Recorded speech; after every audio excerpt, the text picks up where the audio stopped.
One of my favorite parts of Paper Mario is the Lil Oink farm. Near the Toad Town train station, there's an empty pin and this piggy bank looking mechanism that you can strike for 10 coins. An egg will pop out and you can hammer it to spawn a random Lil Oink.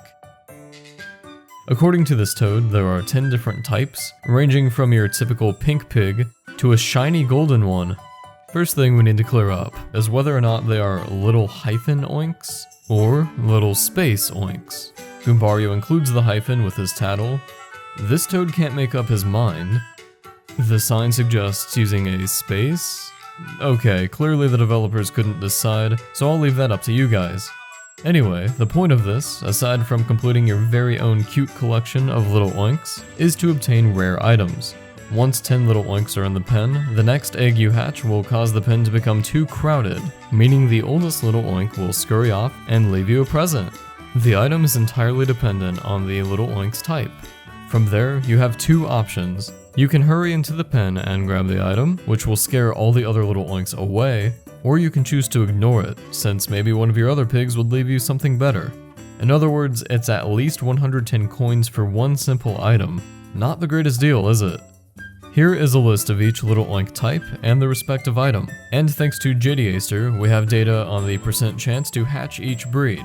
Depending on who you ask, these percentages may appear different, but I assure you, this is according to the game's read-only memory. What stands out to me is that silver little oinks, which drop jam and jelly, an item restoring 50 flower points, are more common than those that leave a maple syrup, which restores only 10 flower points. I imagine the reason for doing so is because there are a limited number of jam and jellies in the game, and this was done to help players complete all the game's recipes if the jam and jellies were previously used for another purpose. Golden little oinks drop a different item on the Japanese version. It has them leave jelly shrooms, a cooked hybrid of a jam and jelly and a mushroom worth 75 coins, but on US and PAL, this was changed to an ultra shroom. The localization teams probably figured it was logical to include ultra shrooms for the same reason as jam and jellies, since only a few of them can be found on a single save file, and they are required to complete the cooking recipe side quest. To abuse this item drop system, we can clip into the pen using glitches, and this does not trigger the cutscene where all the little oinks run off. One method is a lackluster clip into the bottom left portion of the pen, performed by facing left while hugging the corner's hitbox, and then putting down C to mount lackluster's cloud.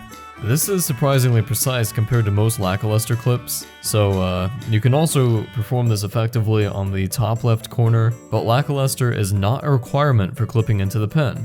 A well-angled jump works just the same, though it takes a bit of practice. The difficulty in using these glitches is claiming an item before it disappears. If you're successful, you'll save quite a bit of money when farming items here, maybe even turning a profit. Once inside the pen, you can also hang out with all your little oinks. Something sort of interesting in there is when you use Bow's invisibility. Regardless of Mario's coordinates, the little oinks appear in front of us. Pretty minor, but I figured it was worth mentioning. I am fully aware this next part might ruin your childhood, but what if I told you the little oinks are actually blue toads? No, seriously, like, these little oinks are controlled by invisible blue toads. Say you're a game developer back in the late 90s working on Paper Mario.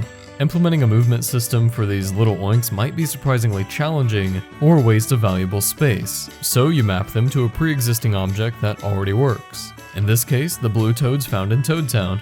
As soon as the little oink hatches off the platform, a toad is teleported to this set position, and they both function as one entity from that point forward. Well, until the little oink runs away. The little oink will disappear, and the toad will hang around until it needs to reattach itself to a new one. This means when you start a new game, and the pen is quote-unquote empty, a bunch of invisible blue toads are minding their own business. Right now you can see them hanging out, and that is thanks to my friend Rain, who was able to hack their visibility.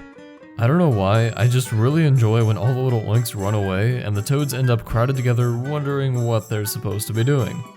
Also, why is this guy floating?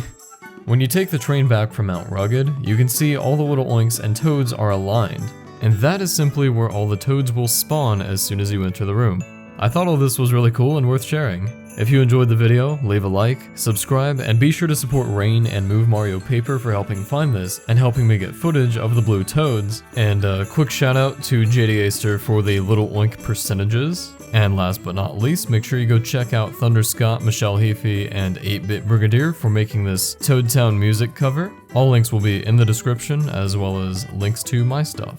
As always, thank you for watching.